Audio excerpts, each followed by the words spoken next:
हमारे पास जो है आज की क्लास में हम लोग चैप्टर 2 स्टार्ट करने वाले हैं और चैप्टर 2 के अंदर हम लोग ये देखेंगे। पेज नंबर आपके पास बेटा आ रहा है राफे, पेज नंबर हमारा सेकंड चैप्टर है और सेकंड चैप्टर में आपके पास काइनेमेटिक्स में पेज नंबर होगा 36, राइट। काइनेमेटिक्स है, इसको एक ओवरव्यू करना है, गो थ्रू करना है और बोर्ड के लिए या सेंड के लिए हम लोग देखेंगे कि क्या क्या इंपॉर्टेंट है। ठीक है, 36 है। एमल थैंक यू यार। ओके, सो मैं इस बोर्ड को जरा इरेज कर दूं फिर आगे जाते हैं। ठीक है, मैंने इसकी पिक्चर ले रही है अभी आपसे पहले 10th वालों की हो रही थी क्योंकि पहला पेपर 10th वालों का फिजिक्स का है ना। आप लोगों का तो आगे है ना, तो फिजिक्स में छुट्टी है या नहीं? फिजिक्स में छुट्टी है यानी कि उनका मंडे को पेपर है। सो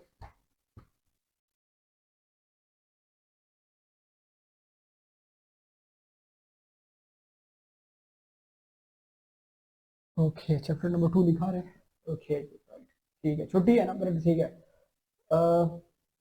ठीक है, फिर मजे की बात है कि फिर हो जाएगा, कोई मसला नहीं है। मतलब कि कोर्सेज तकरीबन इक्वल इक्वल है तो हो जाएगा, टेंशन नहीं लेनी। कल की क्लास फायदेमंद रही थी या नहीं रही थी? तो कल की क्लास जो हमने दी थी, लास्ट क्लास दी थी हमने, वीकेंड का ऑफ है बस फिजिक्स के पेपर में, कोई इशू नहीं है। ओके जी, सो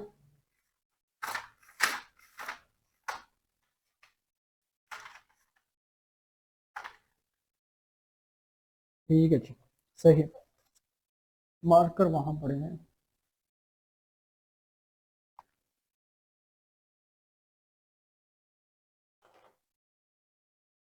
ओके जी, राइट। अच्छा जी, सीन ऐसे का है कि हमारे आज के लेक्चर में क्या सीन होने वाला है कि बेसिक हमारे पास जो कहानी है वो आपके पास जो आ रही है वो क्या है, वो आपके पास लाइक कह सकते हैं कि काइनेमेटिक्स की है। काइनेमेटिक्स में अगर कि हम लोग स्टार्टअप लें तो बेसिकली आपके पास ना ये वो फिजिक्स की ब्रांच है या फील्ड है जिसमें आप किसी भी कॉज को किसी भी कॉज के बगैर मोशन को स्टडी करते हैं। मतलब कहने का ये हुआ कि आपके पास मोशन आ रहा है और आप उस मोशन को डिस्कस करते हैं। फिजा वालेकुम अस्सलाम, अल्हम्दुलिल्लाह, गुड। आप किसी भी कॉज मोशन को उसके कॉज के अलग करके उसको डिस्कस करते हैं। लाइक मैं अगर आपको एक्सप्लेन करूं तो आप फोर्स को डिस्कस नहीं करेंगे, आप सिर्फ और सिर्फ मोशन को डिस्कस करेंगे। तो ऐसी फील्ड को आप काइनेमेटिक्स कहते हैं। The branch of physics in which we study only the motion of an object without its cause. आप कॉज को डिस्कस नहीं करने वाले हैं। तो बेसिकली हमारे पास लाइक कह सकते हैं कि काइनेमेटिक्स के अंदर जो पहला टॉपिक है रेस्ट एंड मोशन। इससे शॉर्ट क्वेश्चन एक निकलता है लेकिन ये टॉपिक अंडरस्टैंडिंग के लिए इतना कोई खास इंपॉर्टेंट नहीं होता है। तो आप लिख लेंगे कि सबसे पहले अगर के देखा जाए ना तो काइनेमेटिक्स को देख लेते हैं। मैं साथ साथ रिवाइज भी कराता जाऊंगा और बताता भी जाऊंगा कि कौन से चैप्टर से क्या क्या आ सकता है, तो कौन सा टॉपिक से क्या क्या आ सकता है, सॉरी। ठीक है, ये हमारे पास है टॉपिक नंबर 1 जो कि आपके पास है, let's say for example rest and motion ना। अब रेस्ट कहते हैं ऐसी हालत को कि आपके पास आपकी ऑब्जेक्ट जो है वो बेसिकली अपनी पोजीशन को सराउंडिंग के रिस्पेक्ट से चेंज ना कर रही हो। और मोशन ऐसी स्टेट को कहते हैं जिसमें आपका ऑब्जेक्ट जो है वो बेसिकली लाइक कह सकते हैं कि सराउंडिंग के रिस्पेक्ट से अपनी पोजीशन को बार बार चेंज कर रहा है। मिसाल में कमरे में, अपने रूम में, ये मेरा सराउंडिंग है, ठीक है, कैमरा हो गया, लाइक कह सकते हैं कि कंप्यूटर हो गया, टेबल वगैरह, मैं बैठ जाता हूँ एक कॉर्नर में, मैं अपनी पोजीशन को चेंज नहीं कर रहा with respect to these objects surrounding के। तो इसका मतलब क्या हुआ, मैं रेस्ट में हूं। और इसके अलावा जो मोशन होता है, मोशन में क्या होता है, मोशन आपके पास एक ऐसी स्टेट होती है जिसमें हम कहते हैं कि आपका ऑब्जेक्ट जो है वो अपने सराउंडिंग के रिस्पेक्ट से क्या कर रहा होता है, अपनी पोजीशन को बार बार चेंज कर रहा होता है। तो ऐसे में हम लोग क्या कहते हैं कि इसको मोशन कहेंगे। सो आपके बोर्ड में एक सवाल आता है इससे, या सेंटेंस में एक सवाल आ सकता है कि is there any condition in which the body is at rest and in motion. मतलब कि क्या ऐसी कोई कंडीशन है कि साइमल्टेनियसली एक बॉडी रेस्ट में भी हो और मोशन में भी हो। ये शॉर्ट क्वेश्चन आपके पास निकल सकता है, शॉर्ट क्वेश्चन नोट कर लेना कि is there any condition in which the body is at rest and as well as in motion simultaneously. तो आप याद रखें कि जो रेस्ट और मोशन होता है वो एक दूसरे के रिलेटिव होता है, रिश्तेदार है। कैसे रिश्तेदार है कि हम लोग कहते हैं कि अगर के आपके पास जो है एक ऑब्जेक्ट लाइक कह सकते हैं कि मतलब कि ना, मिसाल के तौर पर आप लोग हैं, आप लोग बस में जा रहे हैं, ठीक है, और आप में मिसाल के तौर पर बहुत सारे बच्चे हैं, ये अब्दुल राफे, अब्दुल्ला, आदन, ये सारे बच्चे जा रहे हैं। अब मैं इसको बाहर से देख रहा हूं ना, तो मेरे हिसाब से आप लोग मोशन में हैं, लेकिन आप लोग अपने सराउंडिंग बस के हिसाब से अब एमल अदन मिसाल के तौर पर एक ही बस में जा रहे हैं आपके पास, ठीक है। तो कहने का मतलब ये हुआ कि हम लोग कह सकते हैं कि आपके अपने रिस्पेक्ट से आप एक दूसरे के हिसाब से क्या होंगे, अपने रेस्ट में, लेकिन मेरे हिसाब से आप मोशन में। तो आप यूं इसको आंसर कर सकते हैं कि इफ एन ऑब्जेक्ट या if a person is moving in a bus and someone is observe, like कह सकते हैं फ्रॉम आउटसाइड द बस, तो ऐसी कंडीशन में उस ऑब्जर्वर के लिए ये बस वाले लोग जो हैं ये मोशन में। लेकिन बेसिकली जो बस के अंदर बैठे हुए हैं, ठीक है, उसमें हमारे पास क्या होगा कि वो सारे के सारे लाइक कह सकते हैं एक दूसरे के हिसाब से रेस्ट में होंगे। तो रेस्ट भी है और मोशन भी है, एक वक्त में होगा। ये शॉर्ट क्वेश्चन आप देख सकते हैं। वालेकुम अस्सलाम आपके पास, ठीक है। तो इस बात को ध्यान में रखना। इसकी कोई स्टेटमेंट लिख दे क्वेश्चन की और हमारे मतलब कि ना मेरे लिए शेयर करना आसान होगा। मैं डिस्क्लेमर दे दूं, ये रिवीजन क्लास है, डिटेल क्लास नहीं है। डिटेल क्लास में मैं फिर एक टॉपिक एक दिन में पढ़ाऊंगा। आज फिर मैं डिस्क्लेमर दे रहा हूँ कि it's the revision class, review class है। बैच 2 24 नवंबर से स्टार्ट होगा, तो उसमें कोर्स हम डिटेल में डिस्कस करेंगे, दैट्स इट इंशाल्लाह। तो ये जो है लाइक कह सकते हैं इधर मैसेज जो है वो इधर शेयर कर दें, यानी कि क्वेश्चन टाइप करके शेयर कर दें कि क्या is there any condition in which the body is that, like कह सकते हैं कि मतलब कि ना रेस्ट और मोशन साइमल्टेनियसली, या फिर आपके पास सवाल आ सकता है कि how the state of rest is relative with the state of motion, मतलब कि ना ये जो रेस्ट है ये मोशन के साथ रिलेटिव कैसे है, ठीक है। तो इस चीज को आपने ध्यान में रखना है कि हमारे पास क्या सीन है, तो ये आपके लिए परफेक्ट हो जाएगा। So we can say that कि हमारे पास ना ये रेस्ट और मोशन जो है ये एक दूसरे के रिलेटिव में निशानदार है। मतलब कि याद रखें कि दो सवाल आपके पास आ सकते हैं आपके पास, ठीक है। तो ये आपने अपने माइंड में रखना है। कोई टाइप कर दे यार, टाइप कर दे भाई, टाइप कर दे कि मेरे लिए आसान हो जाएगा, कि ये रिकॉर्ड में आ जाएगा, ग्रुप में हम क्वेश्चंस वगैरह शेयर करते जाएंगे। तो ये शॉर्ट क्वेश्चन के लिए ये टॉपिक इंपॉर्टेंट है। अब हमारे पास आते हैं टाइप्स ऑफ मोशन में, ठीक है। टाइप्स ऑफ मोशन में हमारे पास क्या सीन है कि लाइक कह सकते हैं कि आपके किस किस किस्म के मोशन हो सकते हैं। पेपर में इससे रिलेटेड सवाल लॉजिकल आता है। मिसाल के तौर पर कि आपका सवाल ऐसे आ सकता है कि a person in a Ferris wheel देखा वो जो बड़ा ज्यादा झूला होता है, जो आपके पास लाइक कह सकते हैं कि इस तरह से गोल घूमता है। तो आपका सवाल आ सकता है कि अ पर्सन, ये एमसीक्यूज भी आ सकता है और शॉर्ट क्वेश्चन भी आ सकता है। कैन यू डिफाइन या explain the motion of a person in a Ferris wheel, ठीक है। लाइक एक ऑब्जेक्ट है वो सिटिंग है, उसकी जो सिटिंग है वो फेरिस व्हील के अंदर है, तो आप बता सकते हैं कि उसका मोशन किस टाइप का होगा। इस तरह से सवाल आ सकता है। तो मैं जरा इसको जल्दी एक्सप्लेन करूंगा कि बेसिकली हमारे पास क्या सीन है। इसमें से ना एनालिटिकल क्वेश्चन निकलता है या लॉजिकल क्वेश्चन निकलता है कि हाउ, ये कह सकते हैं कैन यू एक्सप्लेन, ये सवाल आया भी था एपीएस वालों के स्कूल में के पेपर में कि can you explain the motion of earth, like motion of earth के आप एक्सप्लेन कर सकते हो। तो मोशन ऑफ अर्थ जो है वो दो किस्म के होते हैं, ठीक है। रिहाम वालेकुम अस्सलाम बच्चे। सो मोशन ऑफ अर्थ जो है वो बेसिकली दो तरह की होती है, एक रोटेटरी और एक उसकी सर्कुलर, जिसको ट्रांसलेटरी बोलते हैं। मैं जल्दी एक्सप्लेन करूंगा, रिवीजन भी हो जाएगी, मजा भी आएगा, याद भी हो जाएगा और पेपर के लिए क्वेश्चन भी प्रिपेयर हो जाएगा। तो ये आपके पास सीन सेट हो जाएगा। ओके, ये तलहा का और ये इसरा का पॉइंट देख लेंगे, फिर आगे जाएंगे, ठीक है। जस्ट वेट, मैं जरा इनके ना पॉइंट जरा भेज दूं, फिर आगे जाते हैं। आप लोग नोट करते जाएं, अपने पास नोट करते जाएं, ठीक है ना, क्योंकि ग्रुप में ही मिलेगा, लेकिन कोशिश कीजिएगा कि आपको ये पता होना चाहिए। वो जो कल मैंने लेक्चर दिया था, उस लेक्चर का जो लिंक है वो मैंने शेयर कर दिया था यूट्यूब का, वो आप बाद में भी फिर आराम से देख सकते हैं। आज का जो लेक्चर है ये भी आपको रिकॉर्डेड में इंशाल्लाह ताला आज मिल जाएगा। तो बेसिकली टाइप्स ऑफ मोशन जो है ना, इधर लिख लेते हैं कि टाइप्स ऑफ मोशन जो है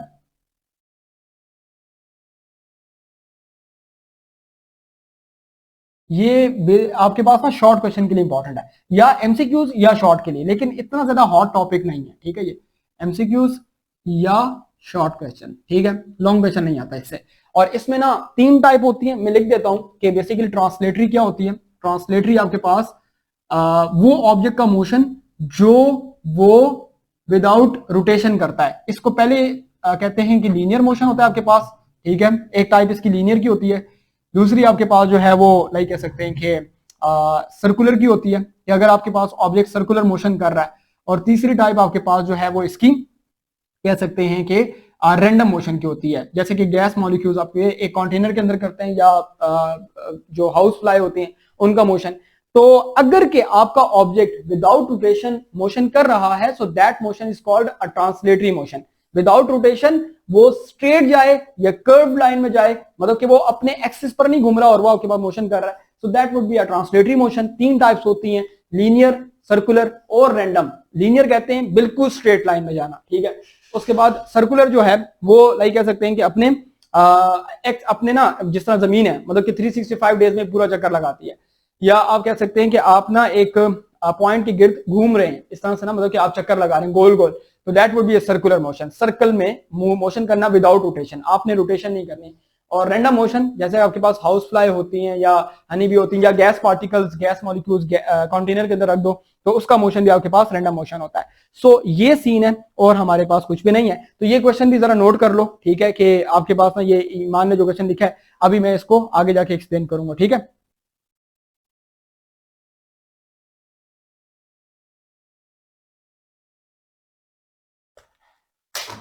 ओके जी, राइट, सही, ओके जी। अच्छा जी, इसके बाद आपके पास क्या होता है, आपके पास जो है वो लाइक कह सकते हैं कि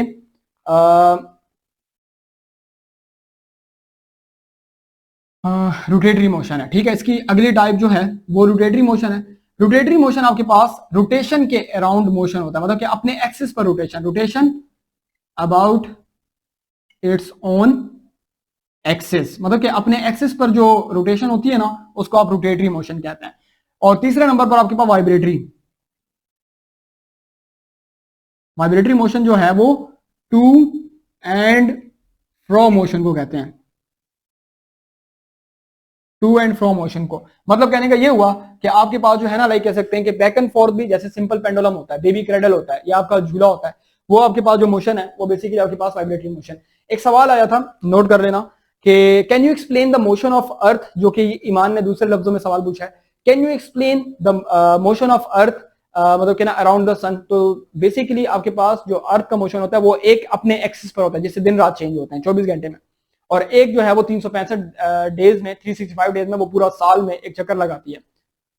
तो बेसिकली आपके पास जो है अर्थ साइमल्टेनियसली दो मोशन कर रही है, रोटेटरी मोशन और आपके पास सर्कुलर मोशन, जिसे ट्रांसलेटरी मोशन भी कहते हैं। इसके अलावा आपके पास जो है ये is there any condition poses में, ये एग्जांपल दे सकते हो। एक और सवाल आ सकता है शॉर्ट क्वेश्चन में कि can you explain the motion of person, या लाइक कह सकते पर्सन कहेंगे sitting in a Ferris wheel. Ferris wheel में ना जो पर्सन होगा तो उसका मोशन सर्कुलर होगा, और जो फेरिस व्हील का अपना मोशन है वो रोटेटरी मोशन है। जरा समझें इस बात को कि जो आदमी बैठा हुआ वो तो अपने एक्सिस पर नहीं घूम रहा ना, तो वो तो सिर्फ और सिर्फ फेरिस व्हील के डब्बे में बैठा हुआ है, उसके बॉक्स में बैठा हुआ और घूम रहा है। तो ऐसे केस में आपके पास क्या होता है कि हम लोग कह सकते हैं कि जो फेरिस व्हील वाला जो क्वेश्चन आपके पास होगा वो हमारे पास कह सकते हैं कि सर्कुलर मोशन, जो बंदा बैठा है ना उसके अंदर, तो वो ट्यूब के साथ देखिए काट के, ओके बस ठीक है जी, सही। सो हमारे पास जो है वो जो बंदा होगा उसका जो लाइक कह सकते हैं कि मोशन होगा वो बेसिकली आपके पास सर्कुलर मोशन होगा, और जो फेरिस व्हील का अपना मोशन है वो रोटेटरी मोशन है। तो ये आपके पास एग्जांपल्स आ सकते हैं, इस चीज को देख लेना। फिर डिफरेंट एग्जांपल्स दी हुई है बुक वालों ने, rectilinear motion, straight line motion, linear motion को रेक्टिलिनियर मोशन भी कहते हैं, कोई कंफ्यूज होने की जरूरत नहीं है, दैट्स इट। इसके बाद आप आगे आ जाएंगे, ठीक है। फिर आता है displacement, distance and displacement. Distance and displacement से सवाल इतना इजी नहीं आता कि लाइक कह सकते हैं कि defined distance, defined displacement, differentiate आ सकता है कि differentiate between distance and displacement, तो वो फिर आपने मतलब कि करना होगा, दैट्स इट, कोई मसला नहीं है, ये आप मतलब कि देख लेंगे। इसके बाद लाइक कह सकते हैं कि जो मतलब कि ना जो एक पॉइंट होता है यानी कि डिस्टेंस एंड डिस्प्लेसमेंट से एक शॉर्ट क्वेश्चन निकल सकता है, is there any condition that the value of distance and displacement will become equal, या कोई ऐसी कंडीशन है, सिचुएशन है जिसमें डिस्टेंस और डिस्प्लेसमेंट बराबर हो। तो डिस्टेंस कहते हैं आपके पास the longest path, the actual path covered by a body, और डिस्प्लेसमेंट कहते हैं shortest path covered by a body. तो अगर के आप लिखेंगे कि ऐसी सिर्फ एक ही कंडीशन होती है जिसमें डिस्टेंस और डिस्प्लेसमेंट बराबर होते हैं, तो आप कहेंगे कि when a person is moving in a straight line then distance and displacement becomes equal. तो आपने कहना है कि ये उस केस में आपके पास कह सकते हैं कि इक्वल हो सकता है, दैट्स इट। इसके अलावा एक और क्वेश्चन भी आ सकता है, can the displacement is greater than displacement. तो डिस्टेंस बड़ा हो सकता है डिस्प्लेसमेंट से, क्योंकि ये टोटल एक्चुअल पाथ होता है। मिसाल के तौर पर आपके पास इस तरह से है, ठीक है, ये दो पॉइंट्स हैं ए और ये बी, तो ये टोटल जो पाथ कवर हुआ है या एक्चुअल पाथ कवर, इसे डिस्टेंस कहते हैं। और जो बिल्कुल स्ट्रेट है ये आपके पास डिस्प्लेसमेंट है, ये शॉर्टेस्ट पाथ कहलाता है और कुछ भी नहीं। तो इसका सवाल जरा लिख लें अपने पास कि is there any condition the distance and displacement becomes equal. तो ये सवाल इसमें से आ सकता है, या डिफरेंशिएट वाला आ सकता है। तो ये टॉपिक इतना कोई हॉट टॉपिक नहीं है, लेकिन फिर भी हम लोग देख लेते हैं कि इसमें से ना डिस्टेंस और डिस्प्लेसमेंट में से या तो शॉर्ट क्वेश्चन या एमसीक्यूज वगैरह निकलने के चांसेस थोड़े बहुत होते हैं। तो मैंने जो शॉर्ट क्वेश्चन बताए हैं जरा वो टाइप कर दे, ठीक है, और फिर मैं जो हूँ लाइक कह सकते हैं कि वो शेयर कर दूंगा, ठीक है, डिस्टेंस एंड डिस्प्लेसमेंट। तो इसमें से शॉर्ट क्वेश्चन दो तरह के मैंने आपको बताए हैं कि एक तो डिफरेंशिएट वाला है, ठीक है, एक ये can the value of distance is greater than displacement, एक ये वाला है, और इसके अलावा एक तीसरा नंबर पर कि is there any condition that distance and displacement become equal, तो आप कहेंगे कि if a body is moving in a straight line, answer भी लिख दो इसका कोई, if a body is moving in a straight line then distance and displacement becomes equal. तो ये सीन आपके पास होगा और हमारे पास कुछ भी नहीं होता। तो ये पॉइंट दो क्वेश्चन नोट कर लो, तीसरा आपके पास आ रहा है तो ये सीन परफेक्ट हो जाएगा। यहाँ पर रख दो यार, ठीक है, ओके। अब इतने गलत टाइम पर आ लेके आए हो ना, के बीच में देखो मेरी क्लास चल रही है, ठीक है, ओके सीन है। सो ये अपने पास नोट करेंगे और हमारे पास कह सकते हैं कि कुछ भी नहीं होता है। अच्छा जी, इसको ढाम दो किसी चीज से, मेरे इसको बुक से, ठीक है, ढाम दो, या ये से ढाम देना, ठीक है, ये ले लो, ओके, ठीक है, ले लो उधर से। अच्छा जी, सो हमारे पास क्या होगा कि जो सिनेरियो है वो आपके पास इस तरह से आएगा। इस टॉपिक में से शॉर्ट क्वेश्चन निकलने की प्रोबेबिलिटी बन सकती है, लेकिन जो मैंने क्वेश्चंस बताए हैं ना यार, ये बोर्ड के लिए भी इंपॉर्टेंट है, फजाइया वालों के लिए भी इंपॉर्टेंट है, बायर वाले कोई ओवरसीज हैं या फौजी फाउंडेशन, यार ये वो क्वेश्चन है जो एग्जामिनर आखिरी हाथ पे जाके बना सकता है बस, ठीक है। तो बस तुम्हें थोड़ी सी लॉजिक होनी चाहिए कि यार इसमें क्या आ रहा है। सो हुदा थैंक यू बच्चे, मैं पीता हूँ, ओके। सो इसके बाद जो है ये नोट कर लेंगे कि हमारे पास क्या होता है कि यहाँ पर लाइक कह सकते हैं कि अगर के देखा जाए तो आपके पास ना ये इसके बाद लाइक कह सकते हैं कि ये यहाँ पर ये इन्होंने क्वेश्चन दिए भी हुए हैं इस तरह से, ठीक है, तो आप नोट कर सकते हैं। How can distance be greater than displacement, इस केस में डिस्टेंस बड़ा है, ये डिस्टेंस बड़ा है और डिस्प्लेसमेंट आपके पास जो है छोटा है, तो डिस्प्लेसमेंट शॉर्टेस्ट पाथ होती है। कैन यू टेल वाले में आपके पास आ रहा है, इससे रिलेटेड न्यूमेरिकल आ सकता है, इधर जो न्यूमेरिकल आपके पास सॉल्व किया हुआ इन लोगों ने कि इफ ऑन आपके पास सर्कुलर ट्रायंगल आपके पास, तो how much distance you have covered, what is your displacement आपके पास, ये इस तरह के लॉजिकल क्वेश्चन आपके पास आ सकते हैं, इस चीज को ध्यान में रखना है। स्पीड एंड वेलोसिटी में डिफरेंशिएशन आ सकती है, थोड़ा सा इंपॉर्टेंट टॉपिक है।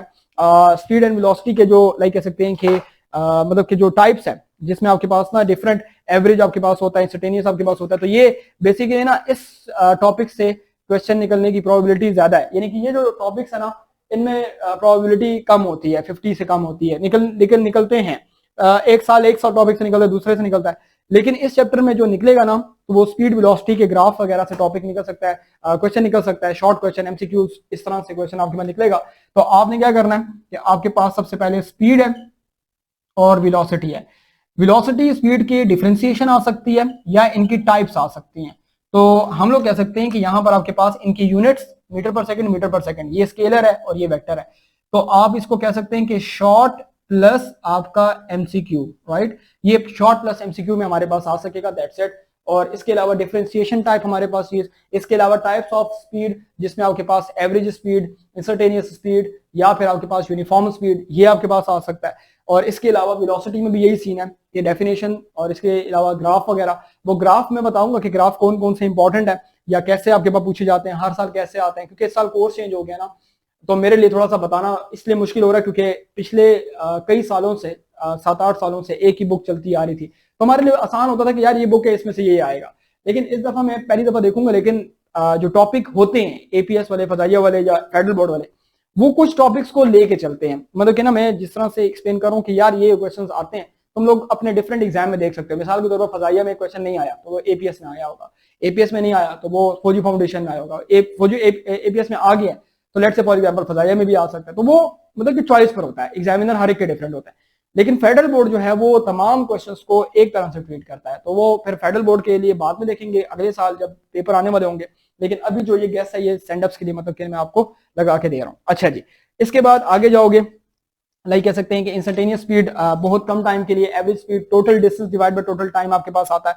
इसके अलावा यूनिफॉर्म एंड वेरिएबल स्पीड, अगर कि आपकी body equal distance equal interval time में कवर कर रही है तो उसे यूनिफॉर्म स्पीड कहते हैं, अगर कि वेरिएबल है, अगर इक्वल डिस्टेंस इक्वल टाइम में नहीं कर रही तो उसे आप वेरिएबल स्पीड कहते हैं, ये सीन हो सकता है। इसके अलावा हमारे पास जो है वो लाइक कह सकते हैं कि अगर के देखा जाए तो आपके पास क्या होगा, आपके पास जो है वो लाइक कह सकते हैं कि मेरे पास जो मतलब कि सिनेरियो होगा जिसमें हम लोग ये कह सकते हैं कि सिंपल इज दैट, जिसको आप मतलब कि बताते हैं, जिसमें आपके पास क्या होता है कि लाइक कह सकते हैं कि जो स्पीड है उसकी डिफरेंट आपके पास काइंड्स हो सकती हैं, फॉर्मूले आपको पता होना चाहिए कि मतलब कि क्या हो रहा है।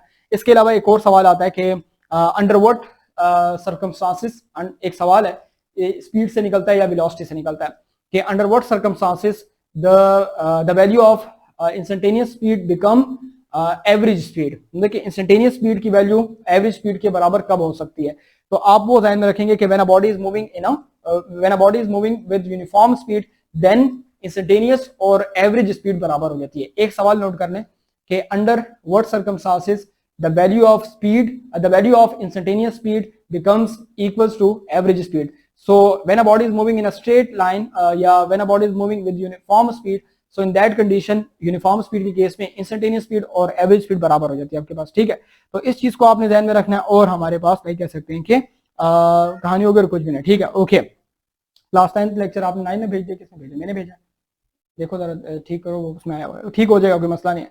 Example of distance is long, कौन सी एग्जाम्पल बेटा डिस्टेंस की लॉन्ग है? ये यहां से यहां तक ही जो ये पाथ है ना, ये वाला पाथ जो इस तरह से कर्व पाथ है, दैट वुड बी डिस्टेंस, जिसे बोलते हैं actually path covered by a body is called distance. और ये जो है डायरेक्ट आपके पास आना, शॉर्टकट लेके आना, मतलब कि जो शॉर्टेस्ट पाथ है इसको डिस्प्लेसमेंट कहते हैं। अब मुझे बता दो कि ये लाइक कह सकते हैं कि कैसे गलत है या कैसे आप इसको ले रहे हो, तो मैं उसको एक्सप्लेन कर दूंगा। अच्छा जी, ये आप अपने पास ना ये क्वेश्चन नोट करो कि हमारे पास क्या सीन हो रहा है। ओके बस ठीक है। ओके, आपने जो ऊपर सेंड की है, ऊपर सेंड की होगी उसकी करेक्शन कर लेना, बच्चे ने लिखी होगी, जल्दी में लिखी हुई है, मैं रीड आउट नहीं कर रहा, जल्दी रीड आउट नहीं कर सकता क्योंकि मेरा सारी कंसंट्रेशन इस चैप्टर को एंड करने पे है, ठीक है। तो आप इसको करेक्शन कर सकते हैं। ओके जी, सो अपने वर्ड्स में कर लो, वो तो जस्ट बच्चे ने लिखी हुई स्पीड में लिखी होगी, मैं भी पॉसिबल गलत हो चुका हूँ, ठीक है। तो आसान सीन है।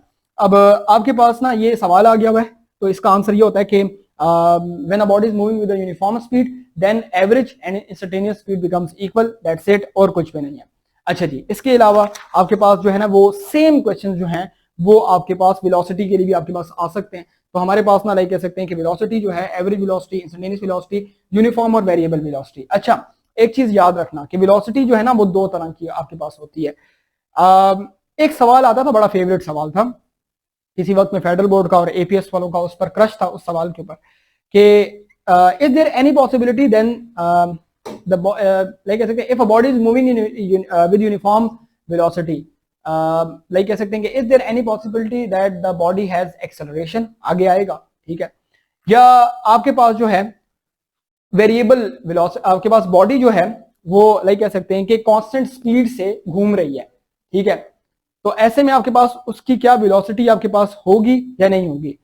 तो वेलोसिटी जो होती है वो दो चीजों पे डिपेंड करती है, एक मैग्नीट्यूड पर, डिस्प्लेसमेंट का जो चेंज होता है, डिस्प्लेसमेंट डिवाइड बाय टाइम, दूसरा डायरेक्शन पर। Like we can say that कि अगर आपके पास डिस्प्लेसमेंट चेंज नहीं हो रही, मतलब उसकी वैल्यू चेंज नहीं हो रही, 5 मीटर 5 मीटर 5 मीटर आपके पास है, लेकिन अगर के डिस्प्लेसमेंट की वैल्यू चेंज हो रही है, वैल्यू चेंज हो रही है, तो आप कहते हैं वेलोसिटी है, ठीक है।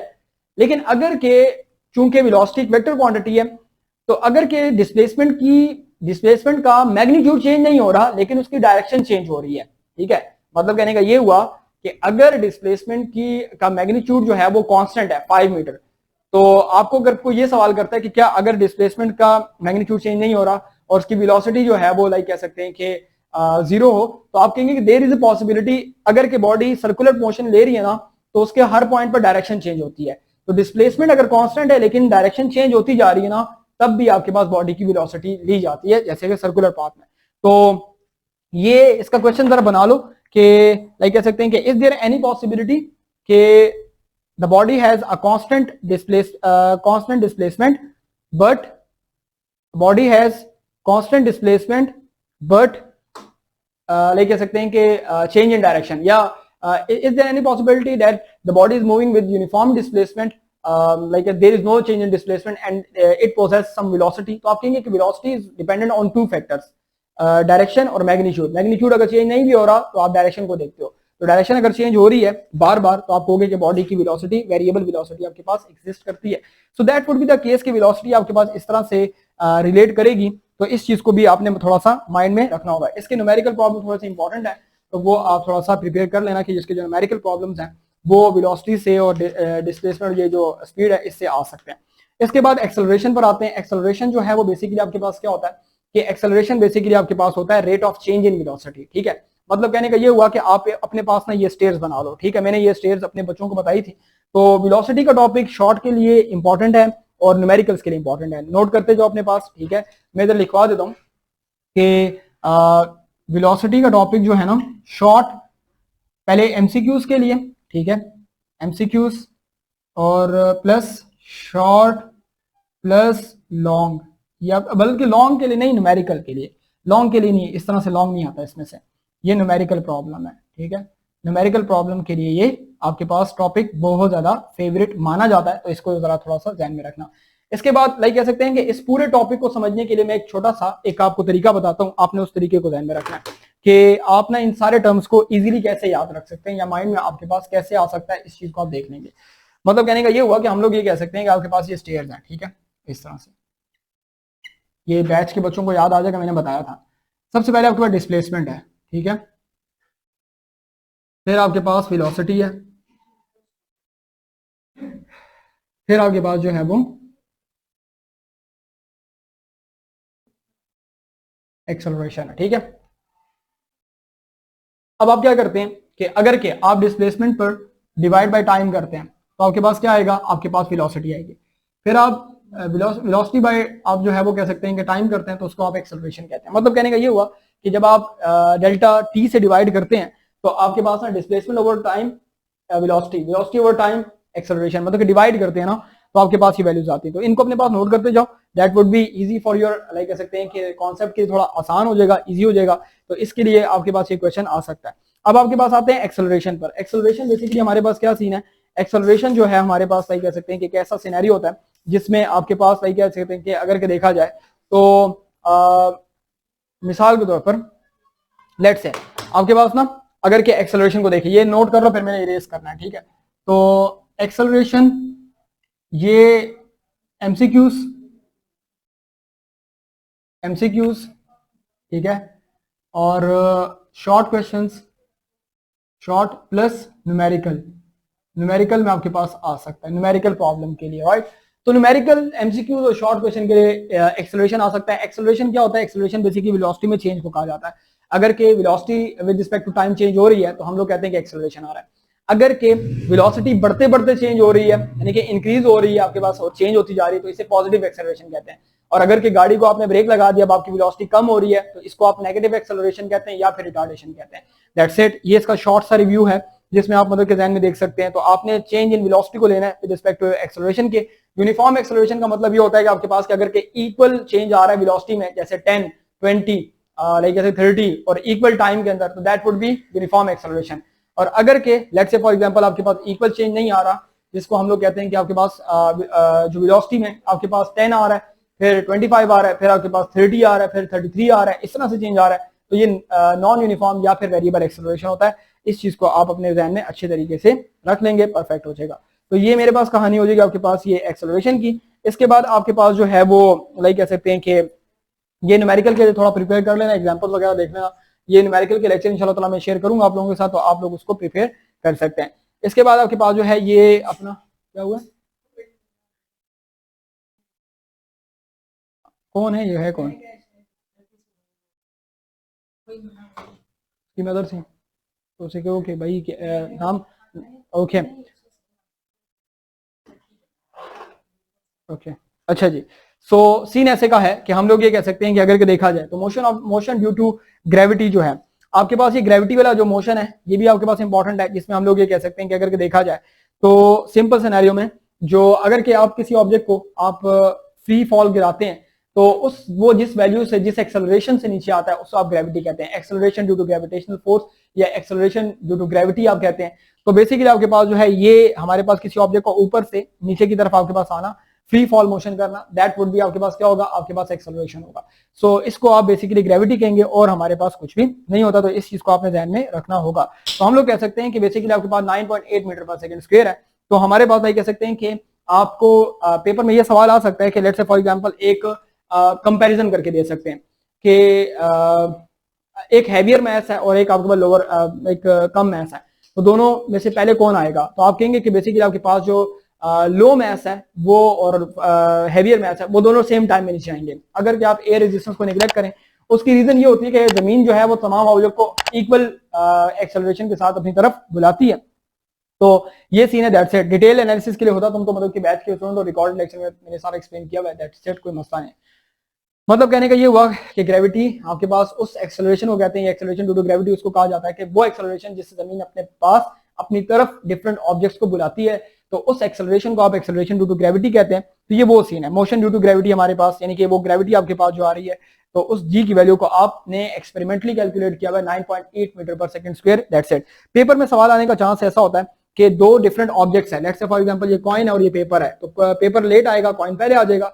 तो एयर रेजिस्टेंस के साथ अगर आप एयर निकाल के वैक्यूम में ऑब्जर्व करें तो वैक्यूम में आपके पास क्या आएगा, तो हम लोग कह सकते हैं कि अगर के देखा जाए तो आपके पास जो है वो लाइक कह सकते हैं कि वैक्यूम अगर के क्रिएट की जाती है तो हमारे पास क्या होगा, हमारे पास जो है वो दोनों ऑब्जेक्ट सेम टाइम में नीचे आते हैं। अच्छा जी, ये हमारे पास जो है वो लाइक कह सकते हैं कि अगर के देखा जाए ना तो when we take it positive and negative acceleration due to gravity, अगर देखो नेगेटिव एक्सेलरेशन नेगेटिव ग्रेविटी अब तब लेते हैं जब आप किसी ऑब्जेक्ट को ऊपर उछालते हैं। लेट्स से आपने एक बॉल को ऊपर की तरफ उछाला तो ये अगेंस्ट द ग्रेविटी जा रहा है, इसे नेगेटिव एक्सेलरेशन या नेगेटिव ग्रेविटी कहते हैं, ठीक है। और अगर कि एक बॉल को आपने एक सर्टेन हाइट से ड्रॉप किया है और वो जमीन की तरफ आ रहा है तो जमीन भी उधर खींच रही है और उसका डायरेक्शन ऑफ मोशन इस तरफ है, तो वो पॉजिटिव ग्रेविटी कहलाता है, दैट्स इट। इस चीज को जहन में रख लीजिएगा। अच्छा जी, इसके बाद लाइक कह सकते हैं कि यहाँ पर ना एक सवाल ये भी हो सकता है कि व्हेन वी टेक लाइक कह सकते हैं कि अपना negative gravity and positive gravity या negative acceleration positive acceleration in gravity, तो आपने जहन में रखना है कि when you throw something upward so that would be the condition कि वो नेगेटिव ग्रेविटी है, और जब वो ऊपर से नीचे आता है आपके पास तो that would be the condition for positive gravity, that's it. इस चीज को आपने ध्यान में रखना है, सही है। सो ये हमारे पास है ना, ओके। इफ द मेथड, ठीक है, how it will touch the ground eight same time, आपके पास ठीक है। बेसिकली जमीन जो है ना वो तमाम ऑब्जेक्ट्स को इक्वली फोर्स के साथ अट्रैक्ट करती है, जो ग्रेविटी डेवलप होती है वो जमीन की वजह से होती है, ठीक है। तो जमीन के लिए तुम अगर के बड़ा एक पहाड़ ले आओ और जमीन के लिए एक छोटा सा बॉल ले आओ तो जमीन दोनों को इक्वली फोर्स के साथ अट्रैक्ट करती है। अब बेसिकली जो ग्रेविटी है ये बेसिकली इसको ग्रेविटेशनल फील्ड स्ट्रेंथ भी कहा जाता है, दूसरे वर्ड्स में आगे जाके अगले चैप्टर्स में देख लोगे कि बेसिकली जमीन जो है ना किसी भी मास पर जो फोर्स लगाती है ना उसको आप ग्रेविटी कहते हैं, उसको आप एक्सेलरेशन कहते हैं। तो जमीन के लिए आपके रिगार्डलेस के कोई चीज नहीं है। अब आप उसको ऑब्जर्व कर रहे हो मतलब कि एयर रेजिस्टेंस में, तो जाहिर सी बात है कि जब आप एक ऑब्जेक्ट को ड्रॉप करोगे तो हवा जो है वो पेपर पर ज्यादा एक्ट करेगी और लेट्स से फॉर एग्जांपल इस मैथ पर कम एक्ट करेगी, ये जल्दी चला जाएगा। लेकिन आप इमेजिन करो, मैंने यूट्यूब पर एक लेक्चर अपलोड किया हुआ है मेन चैनल पर, वो मैं डेमोस्ट्रेशन मैंने बीबीसी को उठाई थी, उन लोगों ने मेरे पे कॉपीराइट क्लेम मार दिया था, ठीक है। तो वो फिर बड़ा लांजा मांजा चला, बड़ी उनके मेरे मामला चले, वो मैं तुम्हें शेयर कर देता हूँ यार, कोई मसला नहीं। ग्रेविटेशन एक्सेलरेशन लिखो सोलबर्ग और मैक, ठीक है, वो तो मैं शेयर कर देता हूँ, उसमें डेमोस्ट्रेशन है, ठीक है। उसमें फेदर है और एक हैवी मैस है, दोनों को सेम वैक्यूम में गिराया जाता है, दोनों सेम टाइम में नीचे आते हैं ग्रेविटी से, तो वो तुम देख सकोगे, ठीक है। ओके जी, सो ये हमारे पास लाइक कह सकते हैं कि हमारे पास सिनेरियो अगर कुछ भी नहीं, फिलहाल मोमेंटम की बात नहीं करें, मैं लाइक कह सकते हैं कि मौजूदा टॉपिक पर ही हूँ, तो जस्ट इसी को रिव्यू करेंगे, ओके। सो ऐसे में हमारे पास जो है वो लाइक कह सकते हैं कि यहाँ पर अगर के देखा जाए मतलब कि इधर उधर सवाल नहीं करने हैं अभी, क्योंकि हम लोग अपने मेन टॉपिक से मेन थिंग से हट जाएंगे। सो आपने लाइट पर क्या लिखा आपके पास, ये न्यूमेरिकल है, एमसीक्यूज शॉर्ट और न्यूमेरिकल आपके पास, ठीक है, तो इस चीज को ध्यान में रखना है। अच्छा जी, इसके बाद आपके पास आता है ये मोशन ऑफ जो वो है, लाइक कह सकते हैं कि मोशन ड्यू टू ग्रेविटी है, इसमें से शॉर्ट क्वेश्चन निकल सकते हैं, ठीक है। तो शॉर्ट क्वेश्चन आपने प्रिपेयर अच्छे तरीके से करना है, मैं जल्दी जल्दी मजबूरी में बोल रहा हूँ बच्चे, ठीक है, क्योंकि टाइम हमारे पास शॉर्ट है, काम ज्यादा है, ठीक है। अब ये चैप्टर मैंने पढ़ाया तकरीबन कोई 21 दिनों में, 20-21 दिनों में या 22 दिनों में, ये मैं कम बता रहा हूँ, मतलब किससे भी शायद ज्यादा हूँ, 22 दिन लगे होंगे इस चैप्टर में, शुरू के चैप्टर थे और हम लोग एक्टिविटीज भी करते थे। हाँ हाँ हाँ, ये वही वाला है, यही वाला है। इसमें देखो मैं एनिमेशन डाली हुई है, आगे जाके देखो, बीबीसी की एनिमेशन है, जरा देखो तो सही ना, वीडियो में भेज भी दोगे फायदा। अच्छा अच्छा, ठीक है जी, ओके। सो सीन सेट हो जाएगा। तो ये जो है ना आपके पास इसमें से लाइक कह सकते हैं कि ये जो आपका ये मोशन ड्यू टू ग्रेविटी जो है, इसमें से ना डिफरेंट क्वेश्चन आ सकते हैं, ठीक है। ये जो है आपके पास शॉर्ट क्वेश्चन के लिए इंपॉर्टेंट है, ठीक है, और लाइक कह सकते हैं कि एमसीक्यूज के लिए, एमसीक्यूज प्लस शॉर्ट क्वेश्चंस इसमें से आ सकते हैं। ये थोड़ा सा ना हॉट टॉपिक है, ये वाला, ठीक है, और ये वेलोसिटी वाला ये हॉट टॉपिक है, ठीक है। बेसिकली वेलोसिटी ये इसके साथ जो है ना ये हॉट टॉपिक है, आप इसको भी कर सकते हैं फोर्थ वाले को। और ये जो है ना ये लक पर होते हैं, इससे शॉर्ट क्वेश्चन निकला है, दैट्स इट। रिकॉर्ड हो रहा है भाई, ये रिकॉर्ड हो रहा है आपके पास, ठीक है, ओके। सो ये हमारे पास सीना और कुछ भी हमारे पास नहीं होता है, ठीक है। अच्छा जी, आपके अगले जो है वो लाइक कह सकते हैं कि यार इस वक्त ना तुम मुझसे इधर उधर के सवाल नहीं पूछो, क्योंकि मेरा मेन टॉपिक रह जाएगा। ये जो क्वेश्चंस आप पूछ रहे हो ना, ये F is equal to M A वाले फॉर्मूले से आपने करने। बेसिकली टाइम मेरे पास शॉर्ट है, you need to understand the fact that we have, like कह सकते हैं कि जस्ट टाइम बहुत ज्यादा शॉर्ट है, ठीक है, बहुत ज्यादा शॉर्ट है, और मुझे ये सारा चैप्टर लेके कवर करना है। आपके क्वेश्चंस का मैं आंसर करने, एक क्वेश्चन को आंसर करूंगा मुझे 5 मिनट लगेंगे, तो 5 मिनट के हिसाब से अगर हर कोई क्वेश्चन पूछेगा तो फिर रिवीजन रह जाएगी। बिल्कुल यही वही लेक्चर है, आपको मिल जाएगा, जरा देख लेना, ठीक है बच्चे। तो कहने का मतलब ये हुआ कि सिर्फ रिवीजन करनी है, और दैट वुड बी, हमने टॉपिक्स देखने हैं कौन से पेपर में आ सकते हैं, क्या क्या आ सकते हैं, ये डिस्कस करना है। डिटेल्ड एनालिसिस में मैं डिस्क्लेमर बार बार देता हूँ कि डिटेल एनालिसिस की जो क्लास होंगी, डिटेल डिस्कशन की क्लास होंगी, वो 24 नवंबर से स्टार्ट होंगी, 24 नवंबर से स्टार्ट होती हैं। ये सारा कोर्स मैंने कंप्लीट कराया है 5 महीने में, और ये सारा कोर्स मैंने रिवाइज कराना है 5 दिन में। तो there is huge difference between 5 days and 5 months. Okay, so you need to understand the fact. Okay, अच्छा जी, अब हमारे पास क्या होगा, अब हमारे पास आई कह सकते हैं, बिल्कुल शेयर कर दो ये नाइन के सारे ग्रुप्स में। सो हमारे पास जो है लाइक कह सकते हैं कि यहाँ पर आपके पास जो मोशन ड्यू टू ग्रेविटी है, शॉर्ट क्वेश्चन प्लस एमसीक्यूज है। इसके बाद आते हैं graphical analysis. Graphical analysis is one of the favourite topic of examiner. यार ये लाजमी तौर पर ग्राफिकल एनालिसिस से क्वेश्चन निकलेगा इंशाल्लाह, ठीक है। फजाइया वाले भी सुन लें, एपीएस वाले भी सुन लें, ओवरसीज भी सुन लें, या तो तुम्हारे निकल चुके हैं जिनके हो गए, या निकलेगा इंशाल्लाह। अब वो किस तरह निकल सकता है, वो एमसीक्यूज भी आ सकता है, लेकिन शॉर्ट क्वेश्चन लॉन्ग क्वेश्चन में एपीएस वाले ना इस तरह का ग्राफ देकर कहते हैं कैलकुलेट करो। इनफैक्ट फर्स्ट ईयर लेवल पर भी ये चीजें आती हैं। तो ग्राफिकल एनालिसिस में जो आपके पास डिस्टेंस टाइम ग्राफ है, उस चीज को आपने देखना है, ठीक है। और like we can say that कि अगर क्या आप इसको ग्राफिकल एनालिसिस देखते हैं ना, ग्राफिकल एनालिसिस ऑफ मोशन, ये आपका जो टॉपिक है, इसमें जो पहला इसका पार्ट आता है वो आपके पास आता है स्पीड टाइम ग्राफ या डिस्टेंस टाइम ग्राफ, ठीक है। जिसको आप डिस्टेंस टाइम ग्राफ लेते हैं तो इससे रिलेटेड एमसीक्यूज आता है। वो आपके पास क्या आता है, वो आपके पास आता है कि slope of distance time gives us speed. पहला एमसीक्यूज होता है कि slope of distance time graph gives us speed. तो ये इससे ना एमसीक्यूज शॉर्ट क्वेश्चन आ सकते हैं, ये लॉन्ग में भी आ सकता है, मतलब कि ये बड़ा फेवरेट टॉपिक है आपका, सही है। शॉर्ट क्वेश्चंस, ठीक है, और आपके पास लॉन्ग और सॉर्ट ऑफ न्यूमेरिकल भी सॉल्व करने का कह सकते हैं। अब इसकी क्या कंडीशंस हैं वो तो डिटेल में हम लोगों ने डिस्कस की है, लेकिन अभी टाइम शॉर्ट है। तो बेसिकली आपके पास क्या होता है कि अगर कि हम लोग देखें ना, तो हमारे पास क्या होता है कि जिस वक्त आप कह सकते हैं बिल्कुल, तो आपके पास जो ये डिस्टेंस टाइम ग्राफ आपके पास होता है, एमसीक्यूज शॉर्ट लॉन्ग और न्यूमेरिकल आपके पास, तो हमारे पास क्या होगा कि हमारे पास जो है वो लाइक कह सकते हैं कि सिंपल कहानी में आपको कोई भी स्लोप के बारे में बात दी जा सकती है, आपको लाइक कह सकते हैं कि ग्राफ देके कहा जा सकता है कि आपके पास कैसा होगा, या फिर एक ऑब्जेक्ट रेस्ट में है तो उसका ग्राफ कैसे होगा, इसके बारे में शॉर्ट क्वेश्चन आ सकता है कि, या फिर आपके पास इस तरह आ सकता है कि यूनिफॉर्म वाला आपके पास जो सीन होता है वो आपके पास क्या होता है। बिल्कुल शेयर कर सकते हैं, तो जिस नंबर से मैसेज आ रहे हैं उस पर शेयर कर दो। सो डिस्टेंस टाइम ग्राफ में आपके पास डिफरेंट कॉन्सेप्ट आ सकते हैं। अब ये लाइक कह सकते हैं वेरिएबल स्पीड का है, आपके वेरिएबल स्पीड है आपके पास, ठीक है, ये डिक्रीजिंग है, ये इंक्रीजिंग है। तो ये लाइक कह सकते हैं कि आपके पास जो एमसीक्यूज है उसको आपने ध्यान में रखना है। तो आपके पास लाइक कह सकते हैं कि ये बेसिकली जीरो का, या आपके पास लाइक कह सकते हैं कि यूनिफॉर्म इंक्रीजिंग का।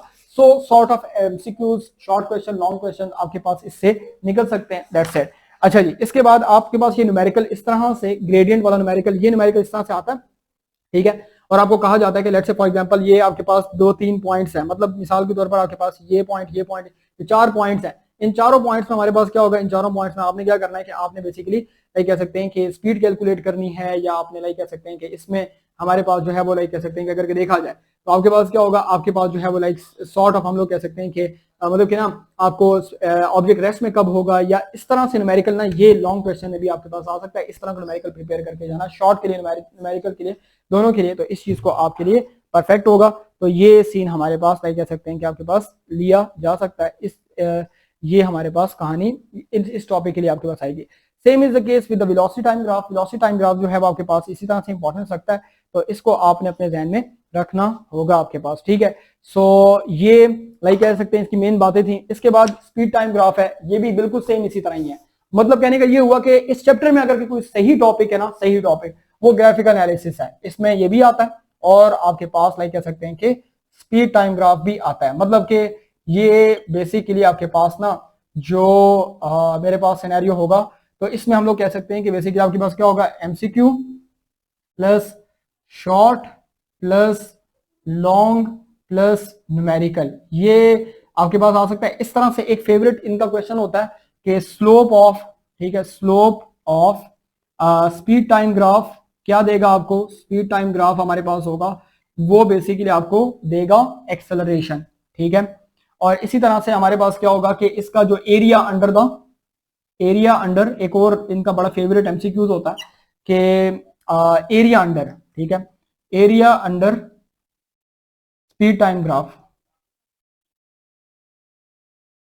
Area under speed time graph, वो क्या होगा आपके पास, वो आपको देगा गिव्स, इस तरह होता है area under speed time graph gives, आप कह सकते हैं कि हमें मतलब कि डिस्टेंस देता है। सो इसको आपने लाइक कह सकते हैं कि ध्यान में रखना है कि ये दो टॉपिक्स आपके इस चैप्टर के हॉट टॉपिक है, और इनमें से लाजमी कुछ ना कुछ लाइक ये जो है ना, ये टॉपिक ये बोर्ड के लिए भी इंपॉर्टेंट है। मेरे अल्फाज आज तारीख नोट कर लो, 8 नवंबर 2024 है, ठीक है। अगर कि तुम यूट्यूब पे रिकॉर्डेड भी देख रहे हो, मेरे अल्फाज नोट करके लिख लो, ठीक है। और पेपर जिस वक्त इंशाल्लाह बोर्ड का होगा उठा के देख लेना, इससे तुम्हारे पेपर में लाजमी आया हुआ है, ठीक है। मतलब कि ये मैं तुम्हें कंफर्म बात इस तरह से कह रहा हूँ कि ये मेरे एक्सपीरियंस में, बाकी डिस्क्लेमर वही होता है, gas is always a gas, लेकिन बाज गैस बहुत स्ट्रांग होता है, ठीक है, बाज गैस वीक होता है। इस टॉपिक्स में वीक गैस है, लेकिन इस टॉपिक के अंदर स्ट्रांग गैस है, ठीक है। इस टॉपिक के अंदर ये एक्सेलरेशन और ग्राफिकल एनालिसिस ये बड़े फेवरेट टॉपिक है।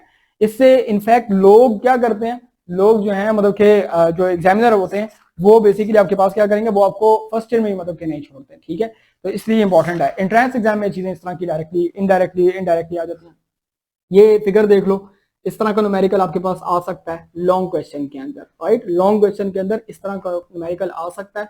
एपीएस वाले बच्चे कान खोल के सुन लो, ये न्यूमेरिकल जरा करके जाना, ठीक है। इसी तरह से इसका जो कॉन्सेप्ट है ये थोड़ा सा रीड आउट कर लेना, जो हमारे पास लाइक कह सकते हैं कि ये कांस्टेंट स्पीड वाला है, और इसके अलावा आपके पास जो है वो अपना रेक्टेंगुलर एरिया वाला है, यानी कि एरिया अंडर द ग्राफ वाला कॉन्सेप्ट होता है। तो इस चीज को आपने ध्यान में रखना है और कुछ भी नहीं है। बाकी एक्सरसाइज के शॉर्ट क्वेश्चन जरा देखते जाना, क्योंकि एक्सरसाइज के शॉर्ट क्वेश्चन आपके लिए इंपॉर्टेंस रखते हैं। हम लोग शेयर कर देंगे भी आपके साथ ये शॉर्ट क्वेश्चन वगैरह, तो परफेक्ट हो जाएगा। सो ये सीन हो गया आज के लिए, लाइक कह सकते हैं कि ये काफी था, क्योंकि अभी टाइम हमारे पास शॉर्ट है, अगली क्लास का टाइम हो जाएगा। तो काइनेमेटिक्स हमने कर लिया, कल और परसों का टाइम भी है ना, तो 2 दिन हमारे पास है, और फिर आगे भी 2 दिन हमारे पास पेपर की भी है। तो इंशाल्लाह ताला हम लोग क्या करेंगे जी, स्टार्ट हो गई है बस, चलो ठीक है। सो इंशाल्लाह ताला अपना जो है वो लाइक कह सकते हैं कि हमारे पास लाइक कह सकते हैं कि अगर के देखा जाए तो आपके पास जो है वो लाइक कह सकते हैं कि आपके पास जो है वो नेक्स्ट क्लास में हम चैप्टर 3 को रिवाइज करेंगे, बस इतनी सी बात। और कुछ you have send some pages, और आपके पास ये यार ग्रेड 10 शेयर कर दिए क्लास 9 में, उसको डिलीट करो, ठीक है, हो जाएगा, कोई मसला नहीं है। सो इनके जो स्क्रीनशॉट है ये जरा अभी जो पॉइंट्स थे वो जरा अपने लाइक कह सकते हैं कि कह सकते हैं कि ग्रुप में शेयर कर दो उसको, फिर इंशाल्लाह ताला हम लोग लाइक कह सकते हैं कि मतलब कि देख लेंगे, बाकी ग्रुप से फॉरवर्ड कर देंगे, परफेक्ट हो गया। सो कल की क्लास में इंशाल्लाह ताला अपनी कह सकते हैं कि नेक्स्ट क्लास में मिलेंगे, जिसमें हम लोग अपना चैप्टर 3 है उसको डिस्कस करेंगे, या डिटेल में एनालिसिस करेंगे कि क्या क्या आ सकता है, और शॉर्ट रिव्यू करते जाएंगे कि चीजें बेसिकली आपके पास क्या है। सो मिलते हैं अपनी कल की क्लास में, तब तक के लिए अपना ख्याल रखिएगा, दुआ मुझे याद रखें, इजाजत दीजिए, अल्लाह हाफिज।